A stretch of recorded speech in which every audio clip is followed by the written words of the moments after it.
Imagine a legally binding multi-million-dollar real estate and marriage contract. Okay. And it's being finalized today by, a billionaire taking off his shoe and handing it to his rival in the middle of a crowded city square. I mean, it sounds totally absurd. Right. A total farce. Yeah, completely. But 3,000 years ago, that exact bizarre legal loophole, The sandal thing. the sandal thing, yeah, that loophole involving a destitute widow from a sworn enemy nation actually became the sole reason the most famous king in ancient history, and eventually Jesus of Nazareth, was born. Wow. Welcome to this deep dive. If you are joining us, you are stepping into a narrative landscape that is, well, incredibly quiet, but somehow it holds the weight of the entire world. It really is the absolute definition of a theological microcosm. We are embarking on an intensive exegetical exploration of the Book of Ruth. Yeah. And for those of you who study, teach, or just seriously engage with the text, we're going to anchor this discussion firmly in the primary sources. Always. Right. We are utilizing a comprehensive theological survey analysis alongside the actual Hebrew text of the Biblia Hebraica Stuttgartensia, the BHS. The gold standard. Exactly. Because by interacting directly with the morphology and syntax of Ruth, chapters 1 through 4, we uncover a rigorously structured reality that, well, that English translations often inadvertently smooth over. They really do. And that brings us to the core mission of our conversation today. We want to move you completely past the traditional Sunday school simple romance reading of Ruth. Please. Right. This is not a Hallmark movie. No, not at all. We are going to uncover an intellectually deep, scripturally grounded narrative of cosmic redemption. We'll examine the brutal historical foundations, the literary brilliance of the Hebrew author, and ultimately how this tiny 4-chapter scroll is really the central nervous system for a much larger narrative of salvation. Okay, let's unpack this. Because to understand the sheer magnitude of what Boaz and Ruth accomplished, we first have to talk about the political and spiritual darkness they were actually living in. All right, the context is everything here. Yeah. The text gives us the sitz in Laban, the setting in life, right in the first verse. It says, in the days when the judges ruled. Which is, frankly, perhaps the most chilling opening clause in ancient Near Eastern literature, if you know the context. Oh, absolutely. The period of the judges, spanning roughly 1350 to 1050 BC, was the absolute nadir of Israelite history. I mean, it was the bottom. The absolute rock bottom. Right. It was an era defined by a vicious, multi-generational cycle of idolatry, moral anarchy, and just total national collapse. The book of Judges ends with that terrifying refrain, in those days, there's no king in Israel. Everyone did what was right in his own eyes. I have to stop you there because, well, doing what was right in their own eyes, it sounds almost like a modern individualistic empowerment slogan today. Oh yeah, like live your truth. Exactly. But in the context of Judges, it meant utter depravity. I mean, you have civil war, you have the horrific abuse of the Levite's concubine in Judges 19. Which is incredibly hard to even read. It is. You have mass kidnappings. It is a dark, violent, and frankly depressing era of history. And yet, chronologically, right in the middle of that nightmare, the camera zooms in on this one family. And the contrast is just staggering. Our survey analysis refers to Ruth as a brief lull in the midst of a storm. I like that phrasing. Yeah, it's very apt.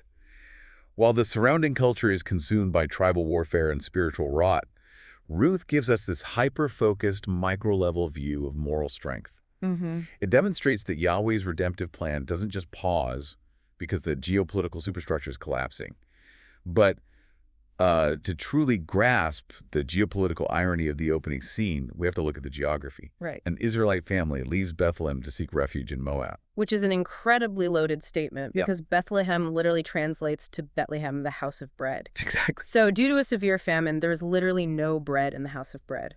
Elimelech, the patriarch, takes his wife Naomi and their 2 sons, and he abandons the promised land for Moab. But, I mean, Moab isn't just a neighboring zip code. Not at all. Historically, Moab is an enemy state. A bitter enemy. Right. If we trace the biblical narrative back to Genesis 19, the nation of Moab was born out of the incestuous relationship between Lot and his eldest daughter. Wow, right. And later, during the Exodus, the king of Moab hired the prophet Balaam to curse the Israelites, and Moabite women seduced Israelite men into idolatry at Peor. So there's a lot of bad blood there. A massive amount. Deuteronomy 23 explicitly bans a Moabite from entering the assembly of the Lord down to the 10th generation. So for an Israelite family of high standing to flee the Promised Land and seek asylum in a nation characterized by hostility and paganism, well, it is an act of desperate compromise. It's an economic migration that borders on spiritual treason, really. It does. And this raises an intense question about when this book was actually written, especially considering how favorably it treats a Moabite. Right, because that's surprising. Very. Our sources note that the text is technically anonymous, though Talmudic tradition attributes it to the prophet Samuel. But the internal evidence strongly points to a pre-exilic compilation sometime during the Solomonic or Davidic era. And that pre-exilic date is crucial to understanding the book's rhetorical strategy. The text operates as a legitimation of the Davidic kingship. Oh, that makes sense. Right, by tracing David's lineage back to the remarkable faithfulness of Boaz and Ruth, it provides a bedrock moral foundation for his reign. However, it is worth acknowledging for you, the listener, that there is a faction of critical scholars who argue for a much later post-exilic date. Meaning after the exile. Yes, meaning they believe it was written after the Israelites returned from the Babylonian exile during the time of Ezra and Nehemiah. But I just don't see how that post-exilic theory survives scrutiny. It struggles, definitely. Right, because if you look at the books of Ezra and Nehemiah, those leaders were aggressively, almost violently dismantling foreign marriages. They saw intermarriage with surrounding nations as the fundamental rot that caused the Babylonian exile in the first place. Ezra 9 and 10 involve mass annulments of marriages to foreign women. Yes, very intense reforms. So, if an author tried to publish the Book of Ruth, which is a glowing celebration of a Moabitess marrying a prominent Hebrew leader during the time of Ezra, wouldn't it be legally and socially explosive? It would have been considered heretical propaganda. Exactly. The complete absence of polemics against Moabites in the Book of Ruth is precisely what subverts that post-exilic theory. The narrative lacks the defensive posture you would expect if it were written as, say, a protest piece against Ezra's reforms. Right, it's not arguing against anything. No, it subverts ancient Near Eastern prejudices, yes, but it does so with a calm, unforced narrative authority that belongs to an era celebrating the rise of the Davidic line, not an era legislating against foreign wives. That makes perfect sense. So the timing of its writing is one thing, but where it physically sits in the canon changes entirely how you experience the story. Oh, absolutely. There is a brilliant insight in our sources regarding its canonical placement. If you open a standard English translation, Ruth sits chronologically. Right. You literally turn the page from the horrific, chaotic final chapters of Judges with all the civil war and violence we just discussed straight into Ruth chapter 1.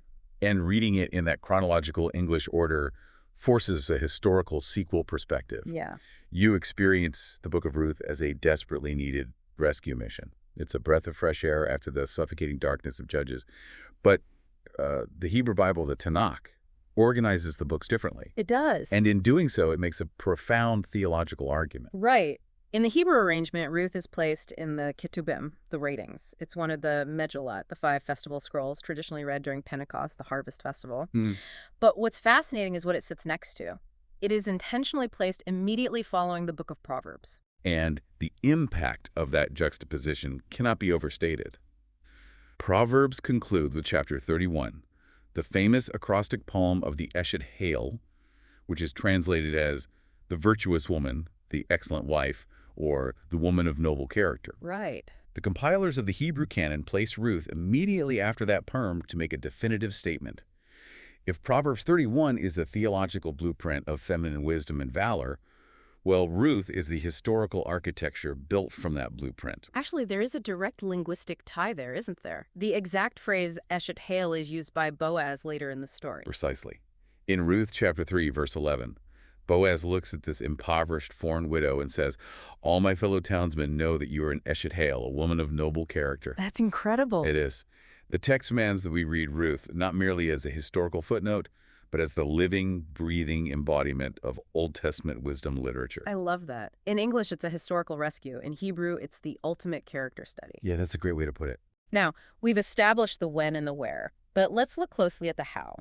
The genre of this text is distinct. Our survey classifies it as a historical novella. Right. It has an artistic clarity, a lyric grace, and a structural symmetry that you simply don't find in the dry annals of the ancient Near Eastern kings. It really is crafted essentially as a 5-act play, bracketed by an introduction and a genealogical postlude. But to appreciate the artistry, you have to look at the tension the author builds in the Hebrew text itself. Yes, the Hebrew text is key here. The thematic arc of the entire novella is a journey from total emptiness to total fullness. Let's walk through the mechanics of that emptiness. Act 1, the introduction in chapter 1, verses 1 through 5, is utterly devastating. Utterly. We already mentioned the famine that drives Elimelech, Naomi, and their 2 sons to Moab, but then the bottom falls out, Elimelech dies. The sons marry Moabite women Ruth and Orpah. 10 years pass. Then both sons die. It's just tragedy after tragedy. It is. Naomi is left entirely destitute in a foreign land. And if you look at the primary source image of the BHS text for those first 5 verses, the Hebrew syntax is astonishingly bleak. How so? Well, the author uses what we call Wayikral chains, which is a sequence of rapid-fire verbs that dramatically accelerates narrative time. Oh, wow. Yeah. In just a few blocky lines of text, 10 years of a family's existence are violently compressed. Famine hits, they move, the father dies, the sons marry, the sons die. The women are left alone. The verbs are absolute, final, and merciless. It perfectly mirrors the human experience of tragedy. Have you ever noticed how the absolute worst moments in your life seem to happen in a catastrophic blur, but the rebuilding process takes agonizingly long chapters? That is exactly right. The grammar itself is teaching us about grief. The descent into emptiness is instantaneous. The ascent to fullness will require meticulous, slow-building faithfulness. Which brings us to the actual Act 1, the Exodus, spanning verses 6 through 18. Naomi hears there is food back in Judah and decides to return. She tells her Moabite daughters-in-law to stay behind. Because she has nothing left for them. Exactly. She has no more sons to give them, no economic future to offer. Orpah eventually weeps and returns to her people, but Ruth makes a choice that defies all ancient social logic. She binds herself to Naomi with one of the most famous declarations in all of Scripture. Where you go, I will go, and where you lodge, I will lodge. Your people shall be my people, and your God my God. It's beautiful. It is, but we often read that at weddings, divorcing it from its gritty reality. Ruth is essentially saying, I choose poverty with you over security with my people. I am abandoning my national identity and my gods to serve Yahweh. It is a radical conversion and a staggering physical risk. She is a young foreign widow traveling unprotected. And this transitions us to Act 2, the arrival in Bethlehem at the end of chapter 1. The homecoming. Yeah, but the whole town is buzzing with gossip.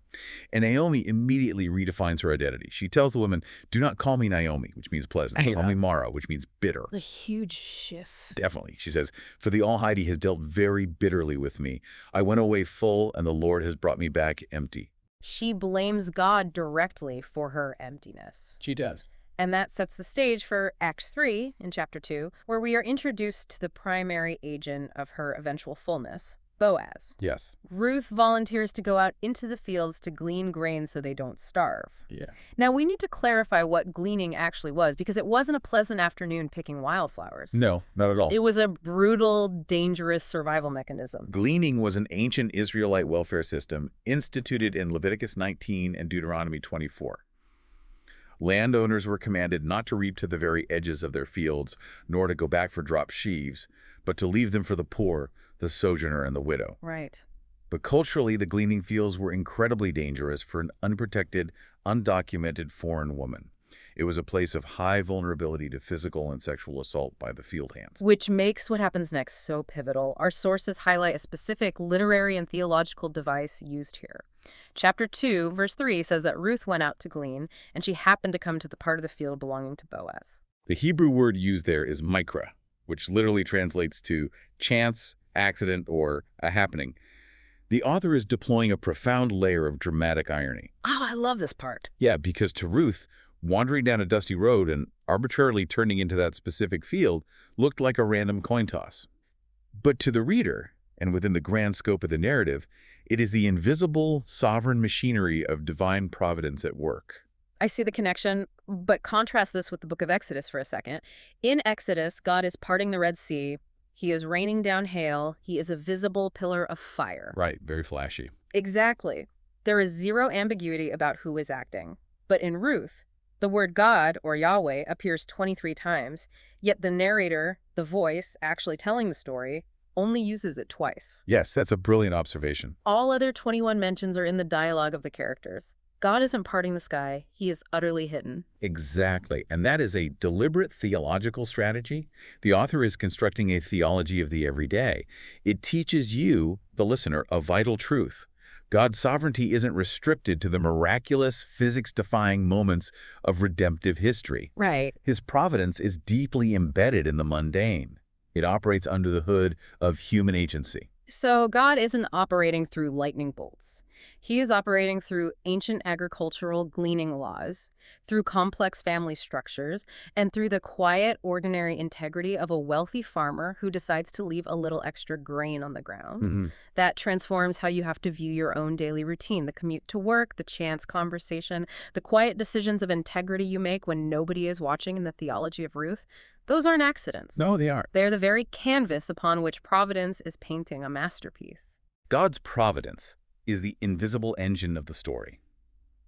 But the visible fuel that drives these characters, the actual mechanism compelling them to act, is found in two distinct Hebrew concepts that serve as our core theological anchors. Let's examine the concepts of Hesed and the goal. Let's start with Hesed. It's a word English translations notoriously struggle to capture. We see it translated as loyal love, loving kindness, steadfast love, or mercy. Right. But those words feel too soft. They sound like an emotion, whereas the way the sources describe Hesed, it sounds like an unbreakable, covenant-bound action. Hesed is not an emotion you fall into. It is a commitment you enact. That's a great distinction. Yeah, it is love that is bound by a covenantal obligation, but crucially, it goes above and beyond what the law strictly requires. It is an intense, self-sacrificing loyalty. We see the mechanism of Hesed in Ruth first. When she abandons Moab, she isn't just making a geographical shift. She is forfeiting her chances of a normal, culturally sanctioned remarriage to stay with a bitter, impoverished woman who has nothing to offer her. That is Hesed. It is incredibly costly. And we see it powerfully mirrored in Boaz during Act 3. When he discovers Ruth in his field, he doesn't just tolerate her presence or give her the legal minimum of scraps. Right. He actively protects her, commands his men not to touch her, feeds her roasted grain from his own table, and secretly instructs his workers to pull extra stalks from the bundles and leave them specifically for her. He goes way above and beyond. He is incarnating the Hesed of Yahweh toward a vulnerable outsider. Which sets up Act 4, Chapter 3, the plan. Naomi realizes they can't glean forever, the harvest will end. It's a temporary fix. Right. But she recognizes that Boaz isn't just a nice guy. Legally, he qualifies as a gujo. So she instructs Ruth to wash, put on her cloak, and go down to the threshing floor at midnight to uncover Boaz's feet. Let's be honest, this is an intensely tense, high-risk scene. It is fraught with social, moral, and physical peril. The threshing floor during harvest time was a place of celebration, drinking, and often illicit behavior. Yeah, it wasn't a church service. Definitely not. For a foreign widow to approach a sleeping man in the dark is an incredibly bold, borderline scandalous maneuver. Absolutely. But she is not propositioning him for an affair. She is formally requesting that he fulfill the legal duty of the Gual. She says, "Spread your wings over your servant, for you are a redeemer." Which brings us to the second anchor. The Guel, or Kinsman-Redeemer. This isn't just a spiritual metaphor, it's a strict socio-economic legal mechanism built right into the Mosaic law, specifically Leviticus 25 and Deuteronomy 25. Explain how this safety net actually functioned. Well, in ancient agrarian societies, your survival, your identity, and your legacy were inextricably tied to your ancestral land. Right. If an Israelite man died or fell into severe poverty and had to sell his land, a near relative, the Goel, was legally obligated to step in. To bail them out. Exactly. The Redeemer would pay off the debts, buy back the lost land to keep it within the clan, and under the law of Levirate marriage, he would marry the childless widow to produce an heir. Crucially, that child would not bear the Redeemer's name, but the name of the deceased man, so his lineage wouldn't be wiped out in Israel. And this all culminates in Act 5, the famous public pronouncement at the city gate in Chapter 4. The city gate was the ancient equivalent of the courthouse and city council combined. It was where all official business was handled. Boaz goes there because, as he told Ruth at the threshing floor, there is actually one man in town who is a closer relative to Naomi than he is. Boaz has to clear the legal hurdle first. He gathers 10 elders of the city and offers the nearer relative the right of first refusal. Boaz says, "Naomi is selling the parcel of land that belonged to our relative Elimelech. Do you want to redeem it?" And at first, he says yes. Right. At first, the man agrees. It seems like a sound real estate investment to add to his own estate. But then Boaz springs the legal trap. He says, "The day you buy the field from the hand of Naomi, you also acquire Ruth the Moabite, the widow of the dead, in order to perpetuate the name of the dead in his inheritance." And immediately, the near relative backs out. He says, "I cannot redeem it for myself, lest I impair my own inheritance." Unpack the economic mechanism there. Why did he back out? Because of the ROI, the return on investment. Ah. If he buys the land, he spends his own wealth. If he marries Ruth, any son they produce legally belongs to Elimelech's lineage. That son will inherit the newly purchased land. Oh, I see. So the near relative would be draining his own estate, taking resources away from his existing biological children to fund a rival family line. It is an economic black hole. Wow. That is the true mechanism of the Kinsman-Redeemer. It requires a complete voluntary forfeiture of your own economic advantage to save someone else. He wasn't willing to pay that absolute cost, but Boaz was. And the legal transaction that finalizes this transfer is completely wild.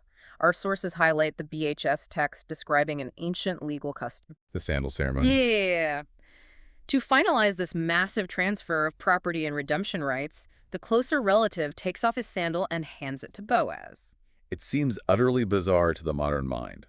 A multi-million-dollar asset transfer sealed by handing over footwear. It's hilarious, honestly. But consider the symbolism of the ancient Near East. Your sandal was the physical symbol of your legal right to walk upon, cultivate, and possess a piece of land. Oh, okay. By taking off his shoe and handing it to Boaz, the near kinsman is physically and legally declaring, "I renounce my right to walk on this property as its owner.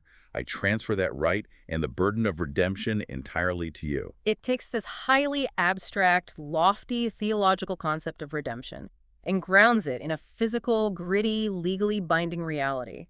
Boaz holds the shoe up to the elders and declares that he has bought all that belonged to Elimelech, and he takes Ruth to be his wife. He counted the cost, accepted the liability, and gladly paid the price. And that willing sacrifice is precisely why this novella cannot simply end with Boaz and Ruth living happily ever after on a barley farm. Right, it's bigger than them. Much bigger. This local history is explicitly designed to pivot the reader's gaze toward a cosmic reality. Let's examine the Christological focus of the book, what our survey calls the promised seed and the long view. Right, because the book ends with a postlude, a genealogy in the final verses of chapter 4. Naomi, the woman who bitterly told the town she was entirely empty, is now sitting with her newborn grandson, Obed, in her lap. A total reversal. And complete reversal. The women of the town declare that God has restored her life and that Ruth is better to her than 7 sons. Notice the specific use of the number 7. In ancient Hebrew thought, 7 represents ultimate completion, divine perfection, and Sabbath rest.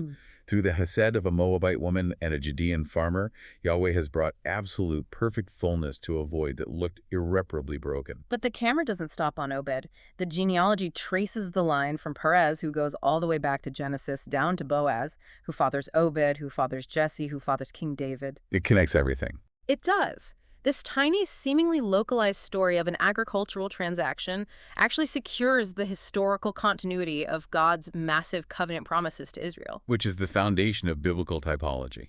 Yeah. In theological terms, Boaz functions as a type of Christ. The foreshadowing. Yes. A type is a historical person, institution, or event that operates as a real-world shadow, foreshadowing a greater ultimate reality to come. Just as Boaz is the Guzel, the Kinsman-Redeemer, who voluntarily sacrifices his own financial interests, his comfort, and his social standing to absorb the debt of a destitute widow. Jesus Christ is the ultimate Redeemer. Exactly. Christ steps into the crushing spiritual poverty of humanity, takes our insurmountable debt upon himself, and willingly absorbs the absolute cost to redeem us.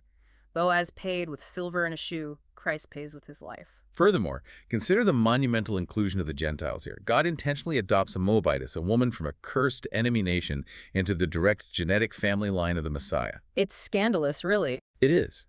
If you fast forward to the New Testament, to the Gospel of Matthew chapter 1, we read the genealogy of Jesus. Yeah. In a highly patriarchal ancient culture, Matthew deliberately includes women in the lineage. And Ruth is one of them. Yes, Ruth is one of only 4 women explicitly named. It is a massive neon sign flashing the reality of God's grace for the outsider.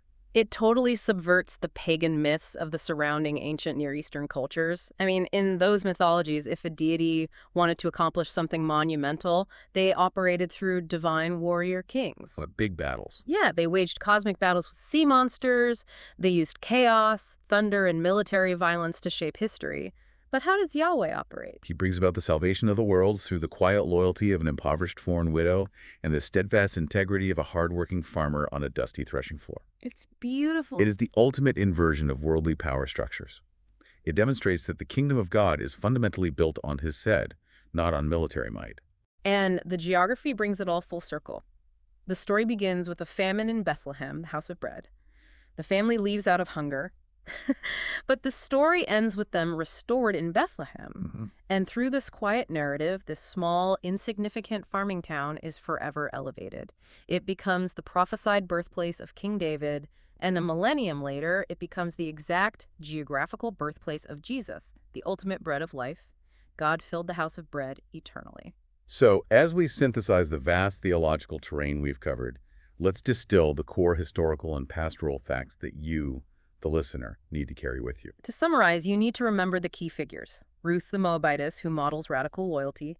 Naomi the mother-in-law, who journeys from bitter emptiness to profound fullness.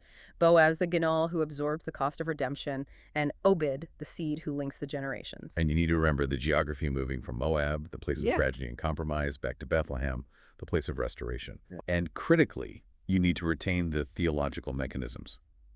The story is driven by Microspha, the hidden providence of God, working through the seemingly mundane accidents of life. Yeah. It is fueled by Hesed covenantal self-sacrificing love. And it is legally secured by the Gujal, the Kinsman-Redeemer, who points directly to the finished work of Jesus Christ. But practically speaking, how does this equip you for your life, your ministry, or your own reading of Scripture? We live in an era defined by intense, atomized modern isolation. People are retreating into ideological and social silos. They are, more than ever. The Book of Ruth shows us how radical, covenantal loyalty, true Hesed, is the only mechanism powerful enough to break through that isolation. It demonstrates how God comforts suffering, bitter believers. He doesn't always split the sky and speak with a miraculous voice. More often than not, he sends a Ruth to glean in the fields for you. That's incredibly profound. He comforts through the tangible, gritty Hesed of your community. It also challenges us profoundly regarding our view of the outsider. It forces us to ask who the Moabites are in our own cultural context. Ooh, that's a tough question. It is. Who are the people we naturally assume are entirely outside the bounds of God's grace? The Book of Ruth demands that we view them as potentially vital, indispensable parts of God's redemptive plan. It challenges us to look at how we are extending the gleaning fields of our own lives, our resources, and our churches to the vulnerable. I really hope this deep dive has shattered any lingering ideas you had that the Book of Ruth is just a quaint little romance novel tacked onto the end of Judges. I hope so too. It is a theological powerhouse. It is a masterclass in literary brilliance, historical grit, and cosmic hope. Thank you so much for joining us, for leaning into the ancient text, and for engaging with the primary sources. As we close, think about that genealogy at the end of chapter 4. For generations, the Israelites just saw a list of names leading up to King David, their great earthly monarch. Yep. We, however, look back with the lens of the New Testament, and we see a list of names leading directly to Jesus Christ, the Savior of the world. It begs a profound question. What seemingly ordinary, perhaps even deeply painful and mundane chapters are being written in your life right now that future generations will look back on as the precise moments where your legacy of redemption began?